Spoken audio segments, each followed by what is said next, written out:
형사소송법안이 국회 본회의를 통과해서 많은 분들이 그래도 한시름 놨다. 앞으로 뭐 더 잘 지켜봐야 되겠지만 그래도 걱정했었는데 그것도 안 될까 봐 걱정했는데 어떻든 근데 이뤄냈다라는 것 때문에 많이들 환호하시고 좋아하시는 날이 그래도 있었습니다. 형사소송법 일부 개정 법률안 대안을 의결하도록 하겠습니다. 투표해 주시기 바랍니다. 투표를 다 하셨습니까? 그러면 투표를 마치겠습니다.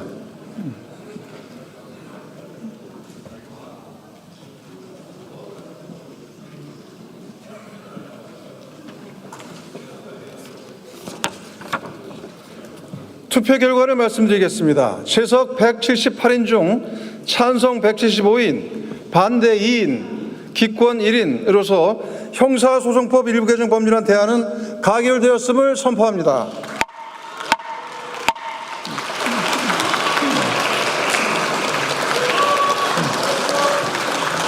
김용민 의원이 형사법 개정안 통과 후에 봉화마을로 가서 노무현 대통령님께 보고하는 모습을 페이스북을 통해서 봤는데 정성호 장관은 김용민 의원에게 이 법에 대해서 스스로 책임을 지라고 했다고 매불쇼에서 말하던데 도대체 이걸 어떻게 해석해야 하는 걸까요?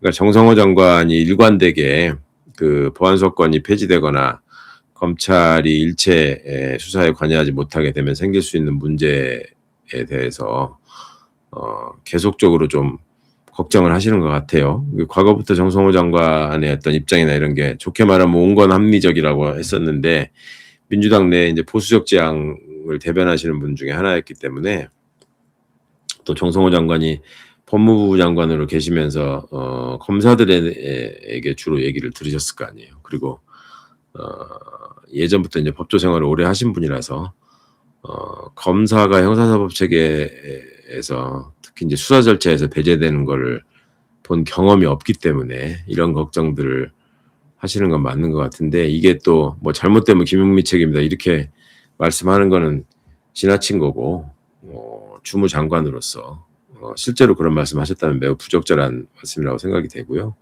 또 그렇게 말씀을 하시니까 그 철없는 이상한 사람들이 유튜브 통해 가지고 자꾸 그런 말들을 또 그 입에 올리면서 또 분열을 가중시키고 있지 않습니까? 이제 그런 점만 보더라도 경륜 있는 정치인이라 주요한 부처의 장관으로서 실제 그런 말씀 하셨다면 그거는 매우 유감스러운 일이다. 앞으로는 좀 안 그러시겠죠. 뭐 이렇게 기대할 수밖에 없지 않겠습니까? 각상원 이소영 의원 솔직히 말하면 서운합니다. 그렇게 하시면 안 되죠.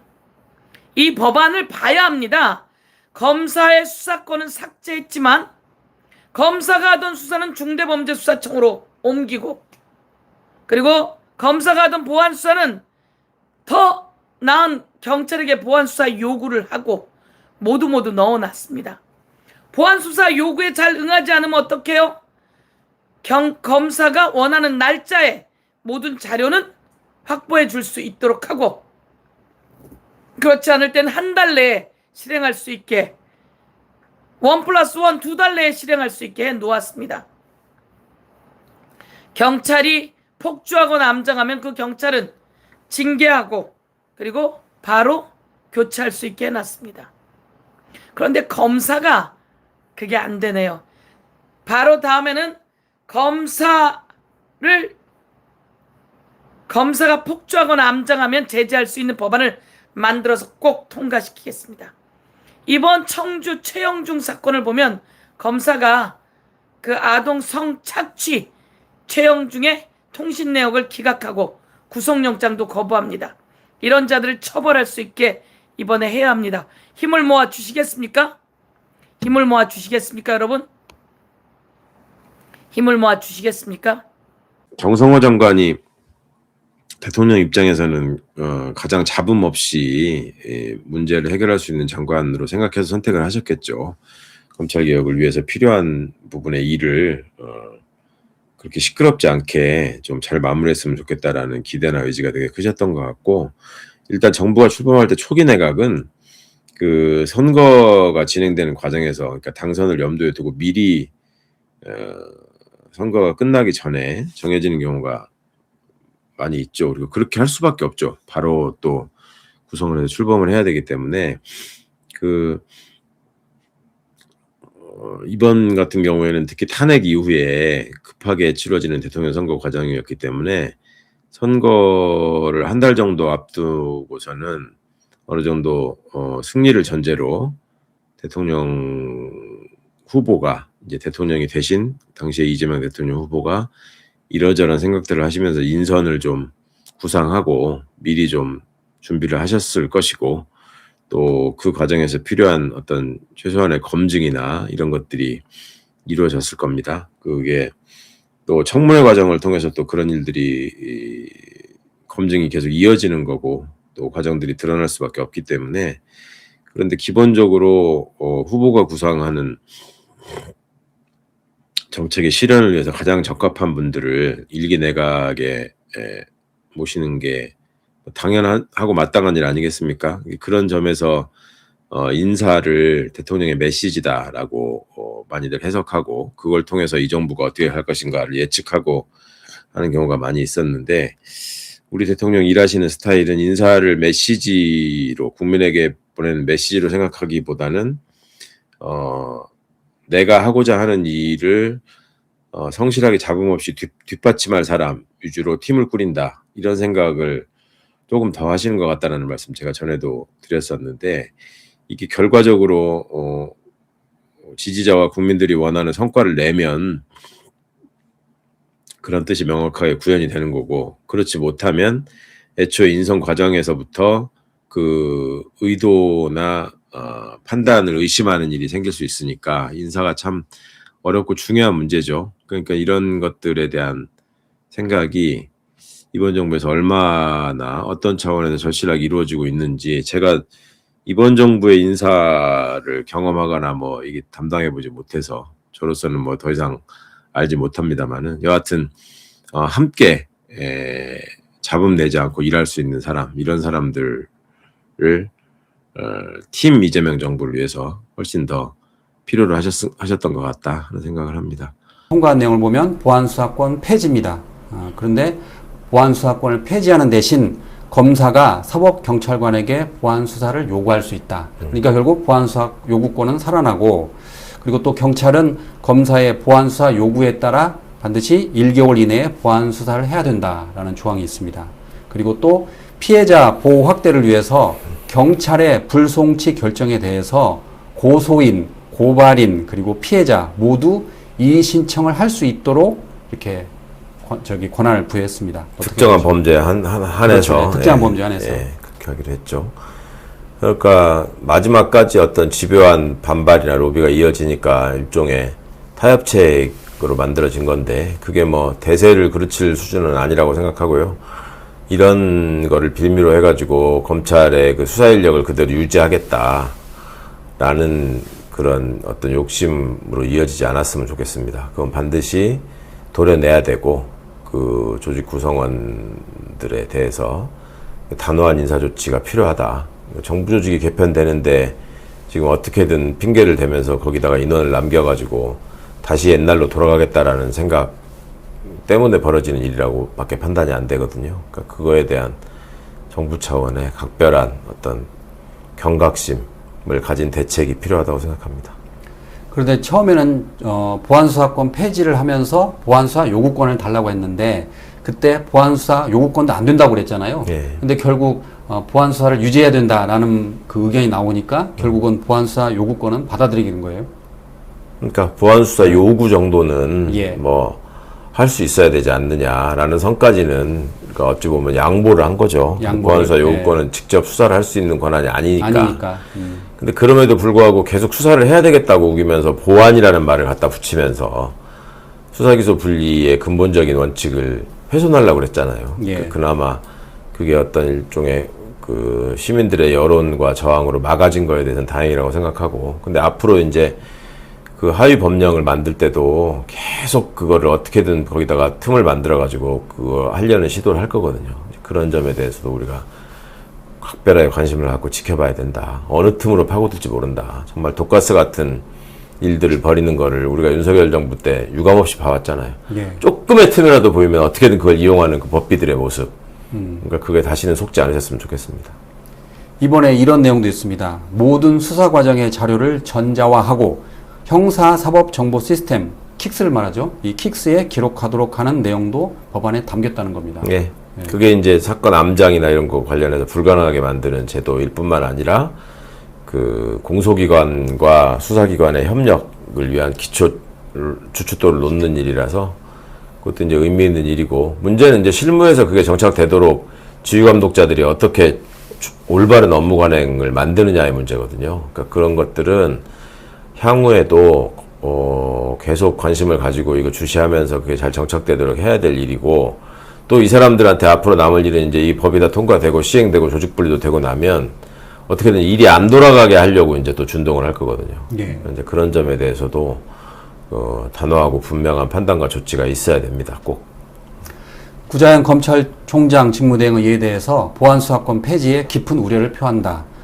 피해 국민들이 부담이 된다라고 했습니다. 예. 당연히 예상했던 발언이죠. 그렇죠. 예. 그리고 이제 예상했던 대로 이치에 닿지 않는 건방진 발언이라고 생각합니다. 어디 예. 외청장 직무대리가 지금 국민 여러분들이 그만큼 오랜 진통의 시간을 통해서 결정한 바에 대해서 이렇게 토를 달고 나온다는 것 자체가 얼마나 오만불손한 태도인지, 그 다음에 언제부터 그렇게 소수자와 피해자의 목소리로 귀를 기울였길래 예. 지금 와서 이런 태도를 보이는 것인지, 본인들의 과거에 대한 철저한 반성이 없이 계속 우리 기득권을 놓지 않겠다라는 걸로만 일관하는 것 같아서, 하여튼 저 집단의 수준이나 기본적인 마인드를 그냥 대변하는 것 같고, 본인도 그래도 구자현 검사는 멀쩡한 정신이 박혀있는 편이다라는 소리를 들었기 때문에 이재명 정부에서 지금 직무대행을 하고 있는 건데, 예. 그런 사람조차도 그 검찰 카르텔이라는 깊은 늪이 얼마나 깊이가 깊은 것인지 이런 것들을 결국 입증하고 있다. 그런 생각이 듭니다. 그래서 일부에서는 구자현도 사퇴하는 거 아니냐 그런 말도 나와요. 그러니까 그렇죠. 정성호 법무부 장관이 예. 세술은 세 부대에 하면서 사실상 사의를 표명했는데 그러니까 청와대는 뭐 그러지 않는다고. 항의성 동반 사퇴를 하는 거 아니냐 뭐 이런 예. 말이 나왔었는데, 뭐 그러지는 못할 겁니다. 또 다른 욕심이 있을 거니까. 있으면서 최대한 또 하위법령에서 부탕질을 쳐야 되니까.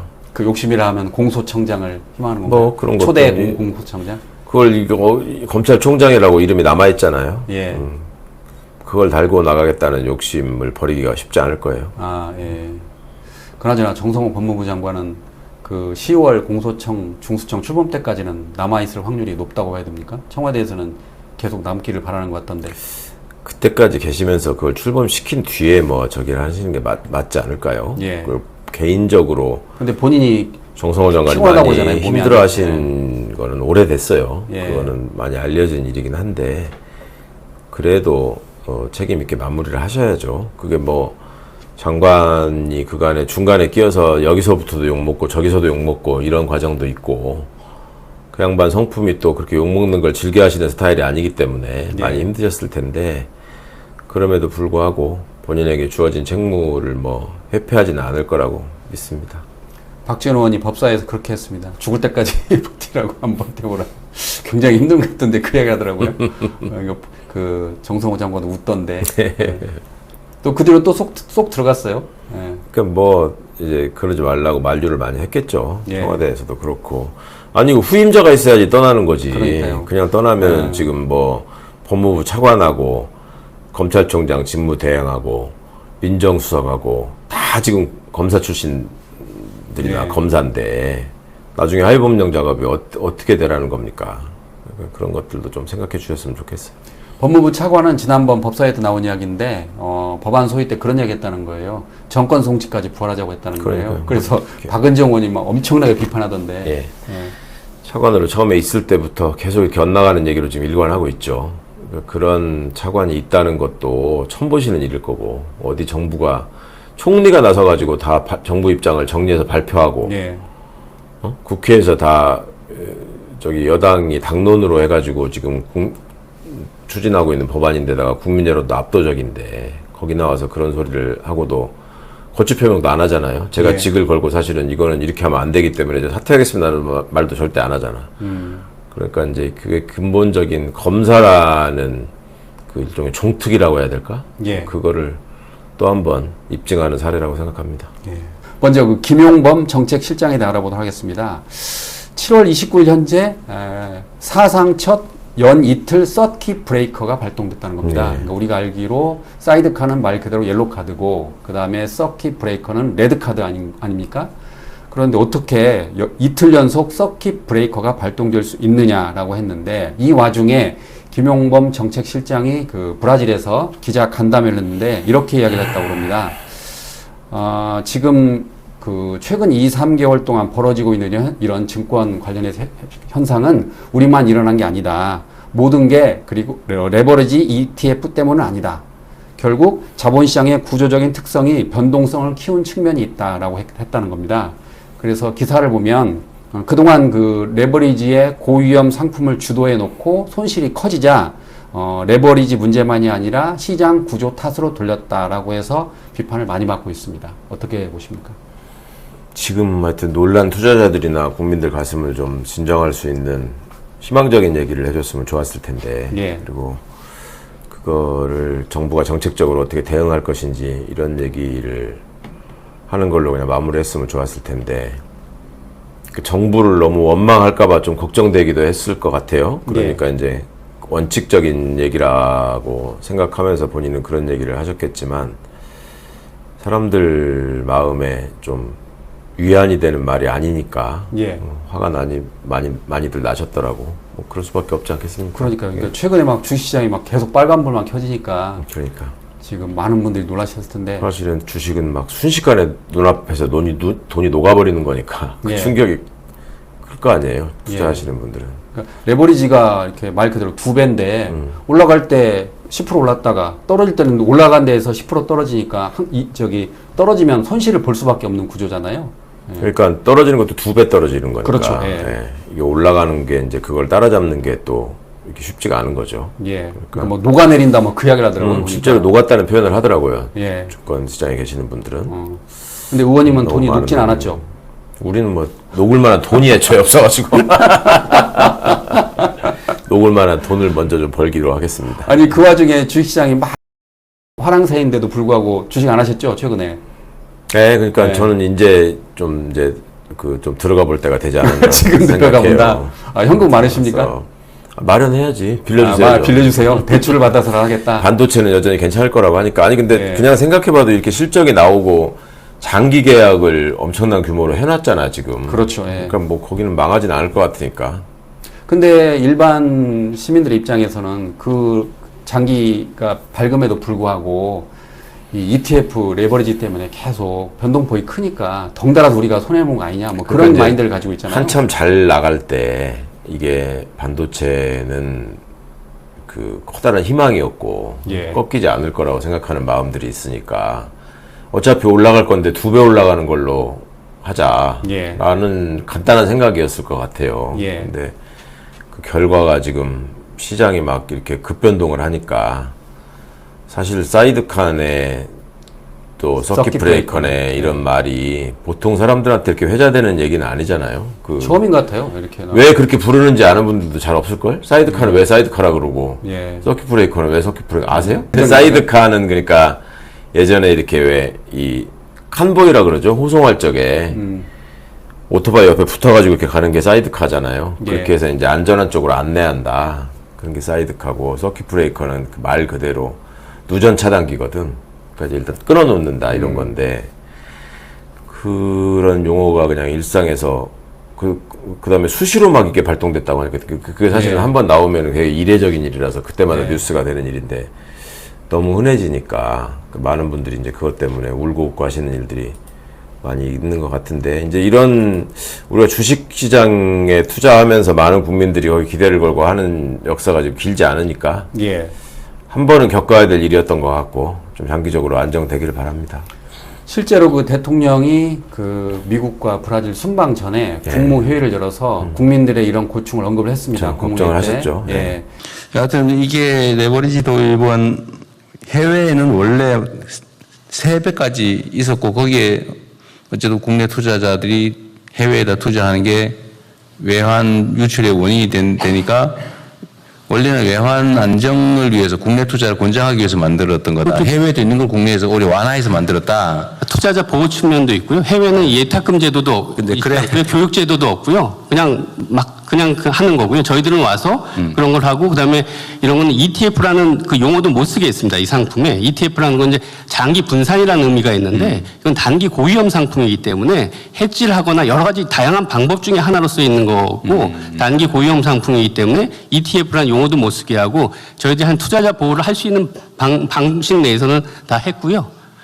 하여튼 그 당국으로서는 나름의 노력을 했다고는 하지만 시장에서는 필요 이상으로 시장 불안정을 키웠다라고 하는 비판이 있고, 그는 환율 안정이라고 하는 측면의 정책 효과를 노렸다고는 하지만, 뭐 국민들이야 그런 것까지 고려해야 될 건 아니고, 하여튼 시장 주식시장의 참여자들 입장에서는 이거 정책상의 비효율 또는 문제가 훨씬 더 크다라고 보니까 그 어쨌든 보완책은 신속하게 또 충실하게 만들어야 됩니다. 지난주에 시간이 너무 오래 걸리는 것 같기도 하고요. 이거 정말 레버리지 피해가 크다고 그러는데 어떻게 되는 거냐 그랬더니 2억 원 금융위원장이 나름 긍정적인 효과도 있다. 예. 그러니까 이제 외환시장이 해외로 빠져나가는 걸 막아주는 효과도 있다. 그러니까 대통령이 아니 그럼에도 불구하고 국민들이 지금 불만이 큰데 어떻게 좀 대책을 내놔봐라 하니까 정부가 지금 뭐 대책을 조만간 내놓는다고 합니다. 그래서 예. 그 내용을 보면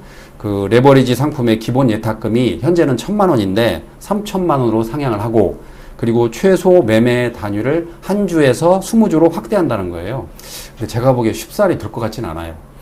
우선 이제 그 대책과 관련해서는 과거에도 그 유사한 뭐 예를 들면 뭐 선물 옵션 상품 뭐 이런 것들이 나왔을 때도 비슷한 일이 있었대요. 예. 그러니까 그럴 때도 그런 보증금 이런 걸 높이는 걸로 하면서 좀 이게 과열을 진정시키고 하는 조치들이 있어서 효과는 어느 정도 날 거다라는 게 전문가들의 분석이더라고요. 네. 그러니까 이제 아무나 들어가가지고 막 할 수 있는 상품이 아니게 된다는 거죠. 그러면은 변동성이 아무래도 줄어들 테니까. 그리고 외환 유출 문제를 지적한 거는 어차피 외국에서 지금 이런 상품을 만들어갖고 팔고 있는데 굳이 사람들이 거기 나가서 사는 것보다 국내 시장에서 이렇게 하는 게 나은 측면이 있다, 뭐 이런 얘기인 거잖아요. 네. 근데 어쨌거나 주가가 뭐 너무 급변동을 하는 일이 자꾸 벌어지다 보니까 그리고 이게 삼성전자하고 하이닉스가 우리 국내 주식시장에 차지하는 비중이 워낙 크다 보니까 생기는 일이라서 긍정적인 효과, 부정적인 효과가 당연히 있겠죠. 어떤 정책을 새롭게 하면. 근데 부정적인 효과가 이렇게 커질 때는 당연히 거기에 대한 대책을 마련해야 하는 게 정부의 임무니까 전문가들이 좀 머리를 맞대고 잘 좀 뭐 해주기를 바라는 수밖에 없죠. 뭐 우리가 그걸 일일이 투자자들이 다 관여해가지고 내 입맛에 맞게 할 수 있는 건 아니니까 그러니까 조금 차분히 보시는 것도 필요할 것 같고 또 지금 막 이렇게 장이 막 갑자기 떨어지고 막 이러면은 그것 때문에 화가 나시거나 실망하시는 분들이 너무 많은데 좀 길게 보라는 얘기들을 전문가들이 계속 하잖아요. 근데 이게 쉽지 않습니다. 당사자 그렇죠. 입장에서. 마음이 왜 그렇겠습니까만은 그런 심리적인 것 때문에 사실은 주식 투자 시장에서 개미들이 손해를 본다는 거 아니에요. 예. 그러니까 이제 그런 전문가들의 조언을 좀 귀담아 들을 때가 아닌가 싶어요, 지금.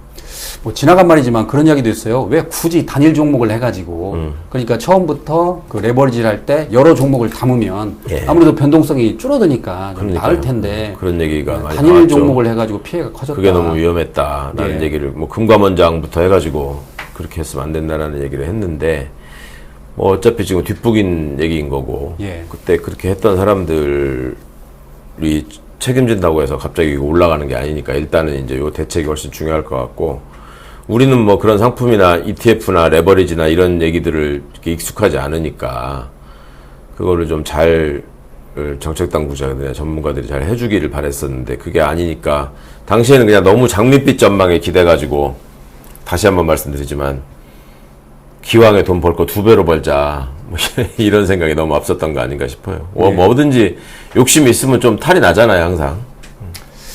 코스피가 거의 만을 돌파할 뻔했잖아요. 그런데 지금 네. 6천선이 깨지니까 정말 투자자 입장에서는 말 그대로 근데 멘붕 그거는 같습니다. 우리만 그런 게 아니라 외국의 네. 금융기관들도 다 그렇게 예측했잖아. 뭐 15,000까지 얘기하고 막 그러니까요. 그랬잖아요. 네. 저는 언젠가는 다시 그렇게 갈 거라고 봅니다. 그러니까 보세요. 그런 장밋빛장이 됐으면 좋겠는데. 원래 이제 경제학자보다 원숭이가 투자하는 실적이 더 좋다 그러잖아. 예. 이렇게 결과물을 보면. 결과물을 보면. 네, 제가 지금 주식 투자는 거의 원숭이 수준이니까 제 말을 믿으십시오. 결과적으로 투자 안 한 게 현재로서는 위너가 되지 않았을까. 그러니까 투자 안 하신 분들이 그간의 마음고생을 덜어내는 계기가 됐다고만 하시던데. 예. 아니 주변 사람들이 그것 때문에 이제 가슴앓이를 하고 있으니까 또 함께 또 공감해야죠. 예. 자, 이번에는 정치의 화제 인물 조정식 국회의장에 대해서 알아보도록 하겠습니다.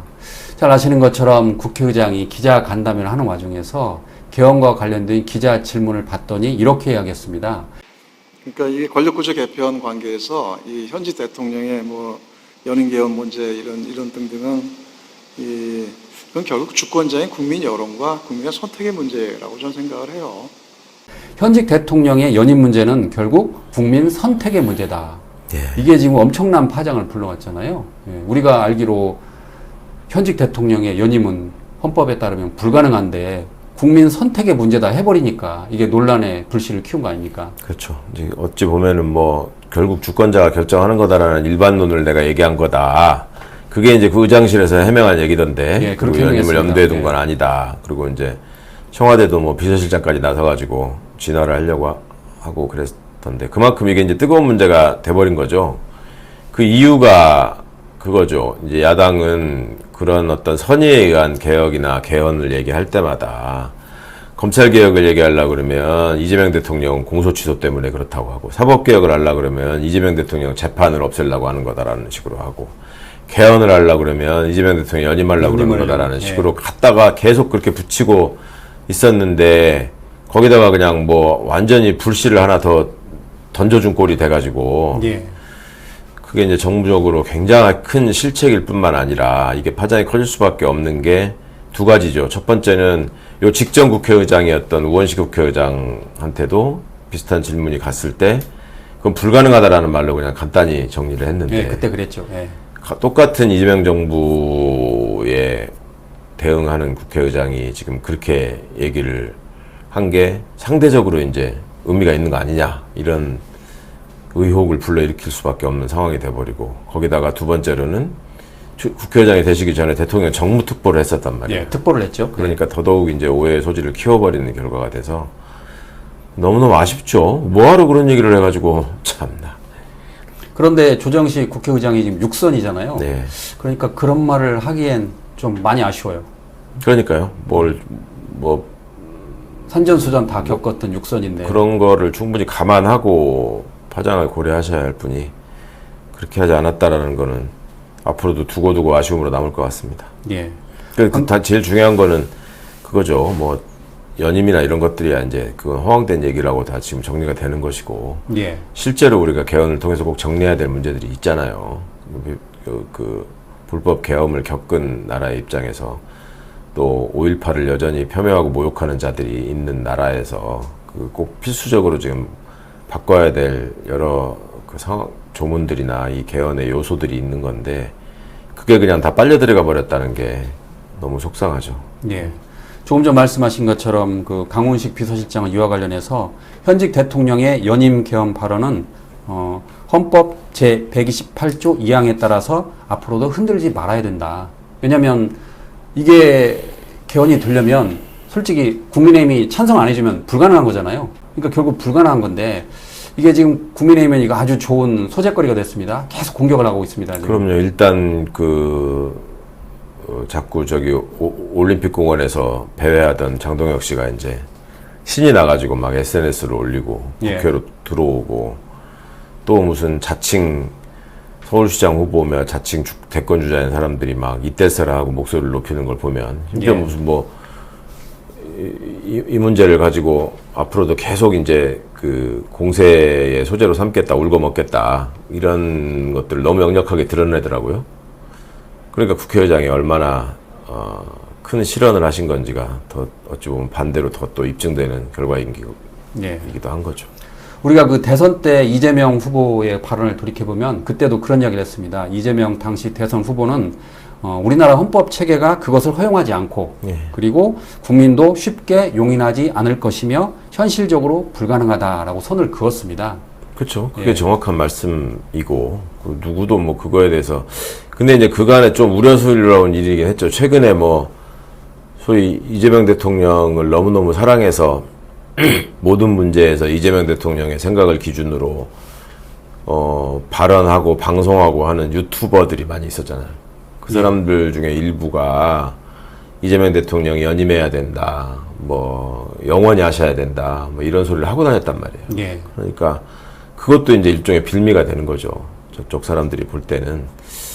그러니까 이제 철없이 그런 얘기들을 이렇게 하고 그러면 안 되는데 왜 용역평론가, 촉법평론가라고 표현될 수밖에 없었는지를 좀 생각해 봐야 되는데 좀 그건 걱정입니다. 이번 일을 계기로 좀 뭔가 좀 각성이 있었으면 좋겠는데. 2027년이면 1987년 개헌 이후 지금 40년이 지납니다. 그래서 조정식 국회의장도 어쨌든 내년에는 개헌을 해야 된다라고 언급했던 거잖아요.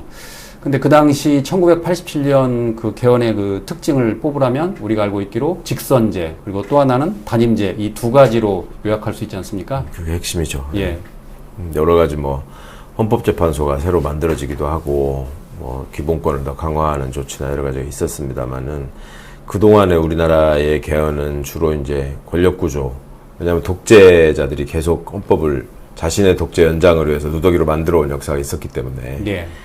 그래서 이제 그 연임 제한 규정 같은 거, 그 다음에 또 계엄을 국회가 나서서 그 방해받지 않고 논의한 다음에 그 의결을 하면은 바로 해산할 수 있게 만든 것도 다 그런 쿠데타의 흔적이란 말이에요. 그 예. 반성에서 나온 얘기들인데 그러니까 이거를 대통령이 후보실에 말씀한 것처럼 국민적인 공감대를 얻기가 결코 쉽지 않은 문제죠. 근데 그거를 국회의장이 개헌의 필요성을 얘기하기 위해서 처음 취임 후에 한 기자회견에서 오히려 개헌을 더 어렵게 만들어버리는 결과를 낳아서 좀 여러 가지로 참 많이 안타까운 정도가 아니라 이건 뭐 굉장히 황당하고 속상한 일이죠. 예. 그러니까 파장이 지금 엄청나지 않습니까? 그렇죠. 예. 이게 그리고 민주당 전당대회에도 영향을 미칠 것 같은데 결과에도. 어떻게 영향을 미칠 걸로 보세요? 아니 소위 대통령과 친한 명픽이라는 사람들의 얘기에 대한 그 전당대회에서 이렇게 회자되고 있었는데 예. 조정식 의장이 누가 봐도 대통령과 가까운 분이니까 또 대통령과의 어떤 거리에서 가까운 이제 대통령의 의지나 이런 것들에 기대려고 했던 분들한테 타격이 가는 거죠, 이게. 그렇군요. 자, 다음은 윤석열 전 대통령에 대해서 알아보도록 하겠습니다. 윤석열 전 대통령의 허위사실 공표 혐의에 대해서 1심에서 징역 1년 6개월에 집행유예 3년이 선고됐습니다. 예. 100만 원만 넘어도 공직선거법이나 정치자금법에서는 100만 원 넘어도 당선 무효형이 되는데 무려 징역형이 나왔습니다. 그러니까 우리가 알고 있기로 오세훈 서울시장은 벌금 1,000만 원을 받았는데 예. 이건 좀 훨씬 더 형이 중하다라고 지금 그렇죠. 판단한 거잖아요. 죄질이 훨씬 나쁘다. 예. 나쁘죠, 실제로. 그렇죠. 거짓말을 두 거짓말 가지만 한 게 아니, 했으니까. 2개만 한 게 아니라 또 숱하게 많이 있는데 2개만 추려서 한 거잖아요. 예. 우리가 여러 번 얘기했잖아. 아니, 김건희 씨가 구약성경 다 구약성경 외운 외운다며. 거, 예. 그런 택도 없는 거짓말을 하고 다니던 사람인데. 근데 그건 검찰이 기소 안 했지 않습니까? 그러니까. 그러니까 말 같지도 않은 소리라고 생각해서 기소 안 했는지는 모르겠는데. 예. 사실은 굉장히 중요한 그 실책이라고 저는 생각하는데. 하여튼. 그 1,000만 원이 선고됐을 때도 저게 항소심 가면서 줄어들어가지고 뭐 다시 살아나는 길은 어렵다라고 예. 말씀을 드렸었는데 이거는 뭐 더더욱 그런 거죠. 그러니까 이런 상황이 온 데 대한 이제 국힘의 반성이 우선이 돼야 되는데 또 이제 걸치고 나왔잖아요. 이재명 대통령 선거법 사건도 남아있다. 뭐 거기는 400억 넘는다. 뭐 이런 예. 이따위 소리를 하던데 참 이런 사람들이 좀 또 국민들 앞에 나서가지고 정권을 얻겠다고 나대는 일이 좀 없기를 바랬는데 여러 가지로 속상하고 걱정입니다. 그나저나 국민의힘은 397억을 어떻게 마련할까요? 제가 보기엔 그 당사를 매각하진 않고 뭐 일부 기사를 보면 대출 담보로 삼아서 대출 받을 수밖에 없다 뭐 그런 얘기가 나오는데 정식으로는 얘기 안 했지만 뭐 돈 많다고 한다면서요.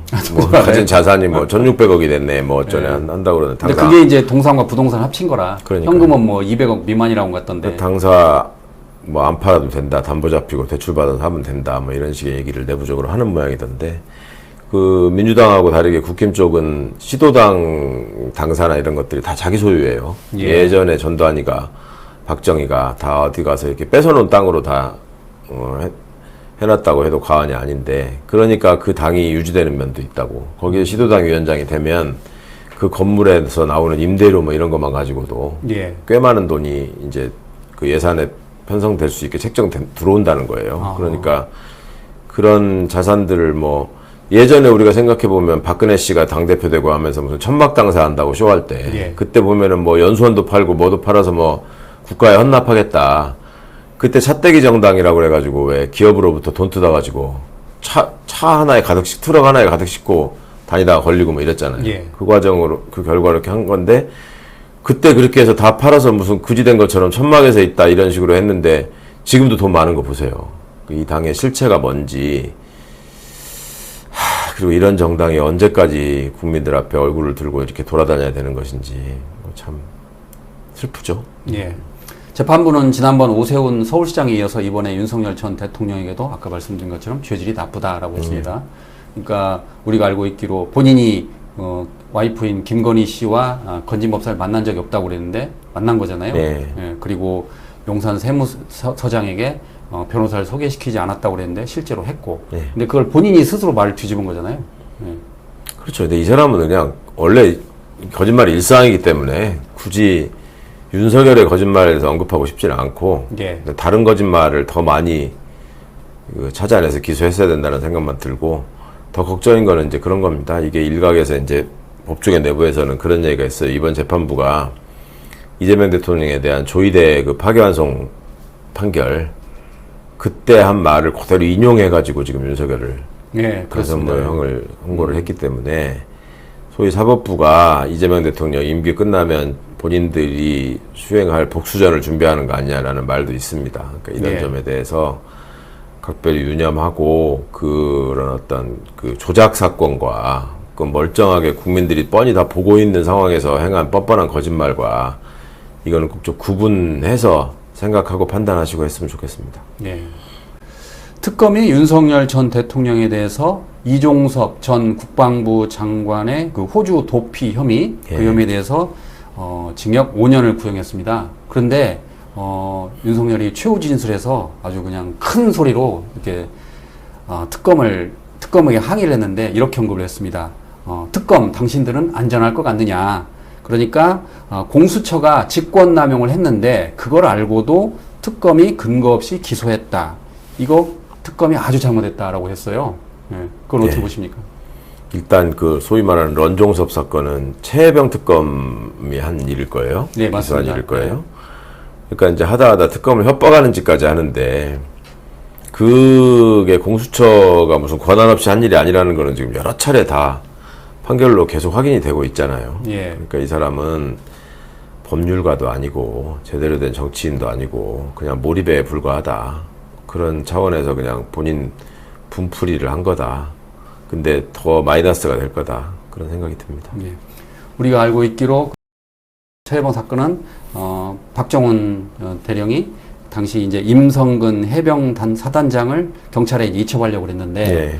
그거를 이종섭 당시 국방부 장관이 압력을 넣어가지고 못하게 했는데 네. 결국 박정훈 대령이 끝내 한 거잖아요. 그래서 이제 그 최후의 윗선에는 윤석열이 있는 게 아니냐. 뭐 당시에 VIP 경로설도 나오고 뭐 그랬는데 본인은 지금 혐의를 다 부인하고 있습니다. 예.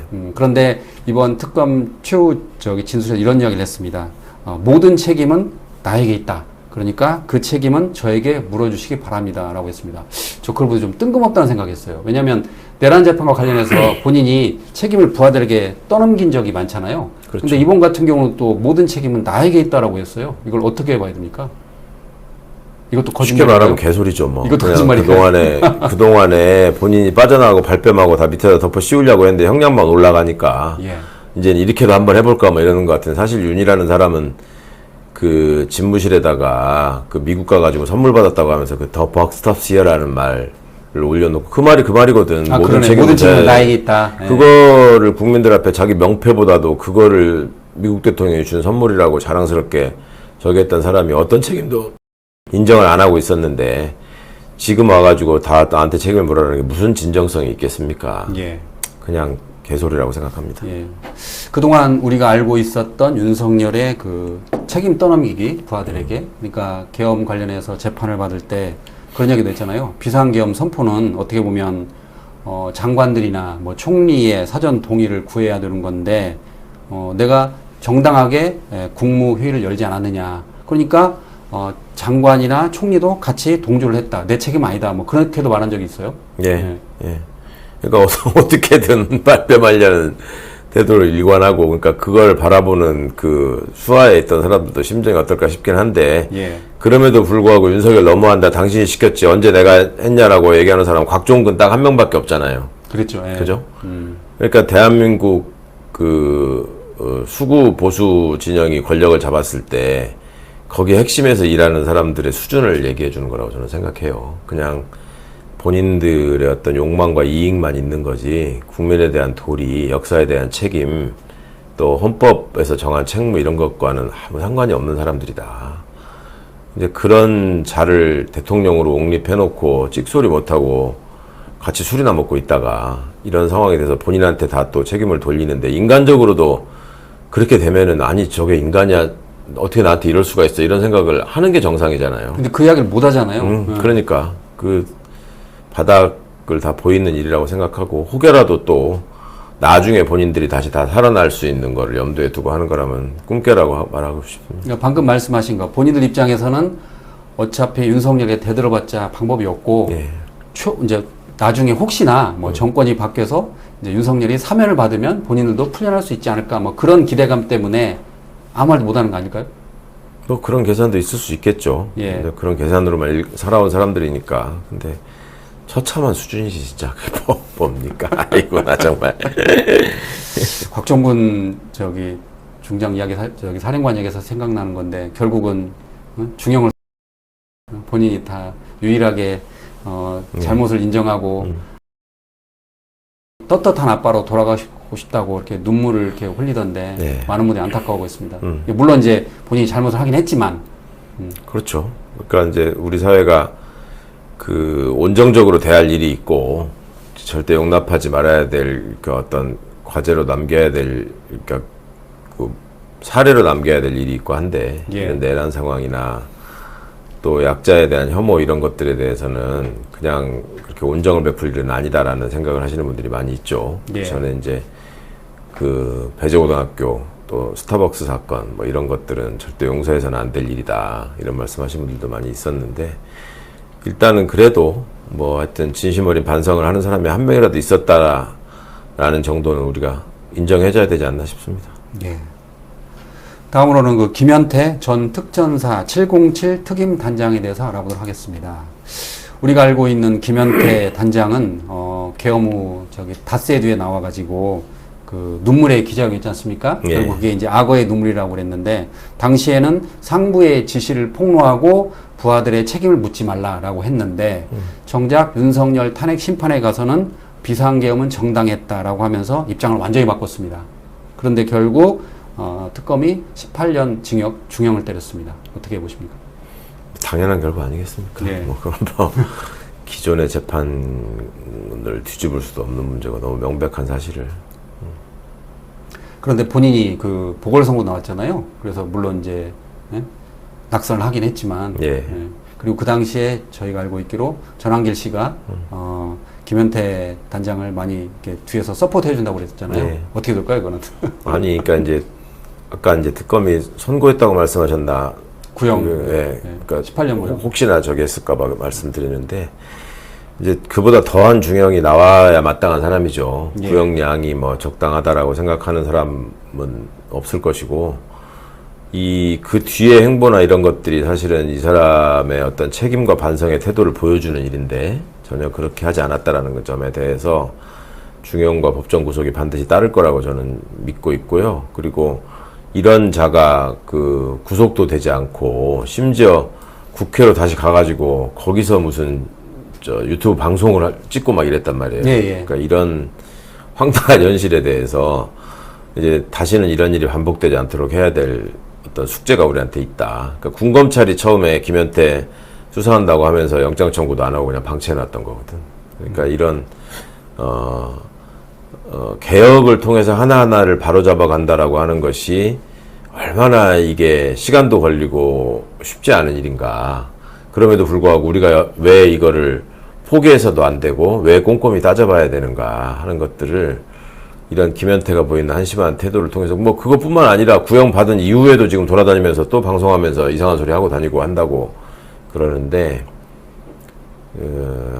우리 공동체가 국가가 건강하게 발전하기 위해서 이런 부분에 대한 철저한 응징이 있어야 될 거라고 생각합니다. 특검이 또 이런 이야기를 했습니다. 김현태 단장은 일말의 자성도 없이 사법기관과 동료를 비난하며 민주주의를 조롱했다. 그래서 가장 엄중한 형을 선고해달라라고 했습니다. 예. 가장 엄중한 형을 구형하면서 그랬으면 더 좋았을 거라는 생각이 들고. 그러겠네요. 네. 18년이 좀 낫다고 봐야죠? 징역 18년이? 네, 그렇죠. 지금 18년 다른 사람들하고 뭐 이런저런 거 따져보면서 김현태 이제 대령밖에 안 되니까 예.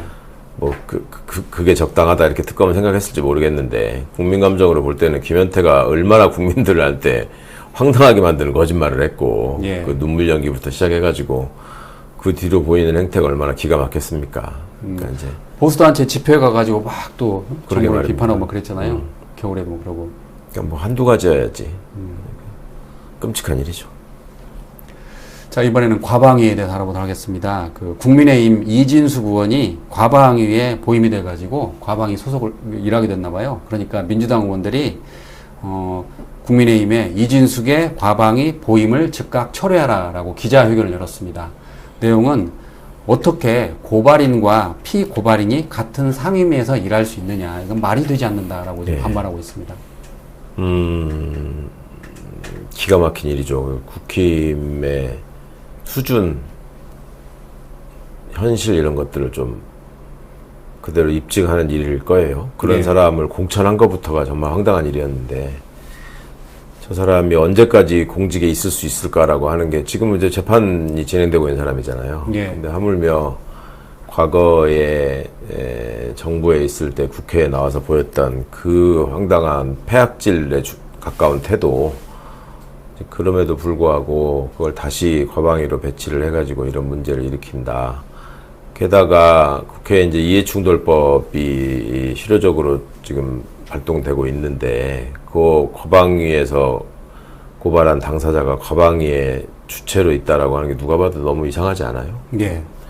그러니까 이준석 의원은 지금 국정감사 당시 허위 증언 혐의로 과방위로부터 직접 예. 고발을 당했어요. 예.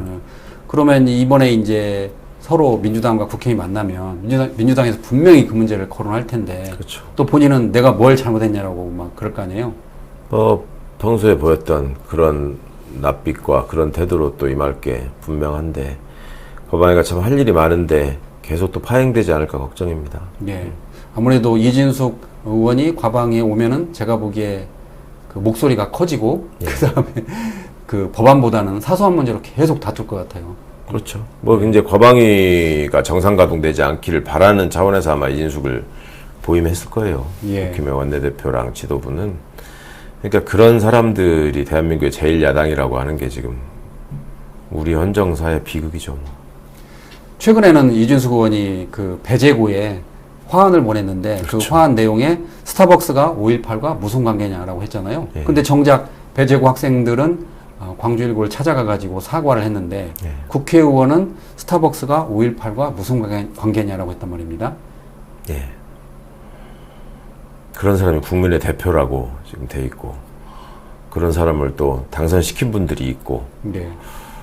민주주의라는 게 아무리 다른 생각을 허용하면서 건강한 토론을 통해서 합일점을 찾아가는 제도라고 하지만 이런 경우까지 용납을 해야 되는가 하는 것은 우리 시민사회가 진짜 심각하게 고민을 해야 될 일이라고 생각하고요. 대구 달성 지역의 주민 여러분, 이진숙은 안 된다라고 생각하시는 분들 엄청나게 많았던 걸로 알고 있는데 결과적으로 이렇게 된 데 대해서 좀 함께 슬퍼합니다. 네. 다음에는 꼭 이런 선택이 없으셨으면 좋겠습니다. 이번에는 검찰 보안 수사권에 대해서 알아보도록 하겠습니다. 형사소송법 일부 개정 법률안 대안을 의결하도록 하겠습니다. 투표해 주시기 바랍니다. 투표를 다 하셨습니까? 그러면 투표를 마치겠습니다.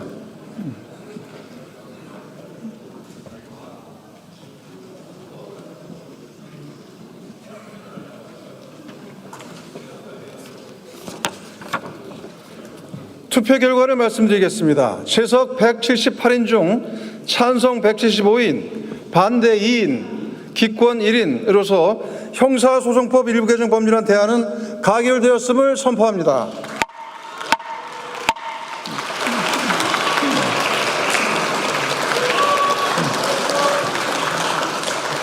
법사위 소일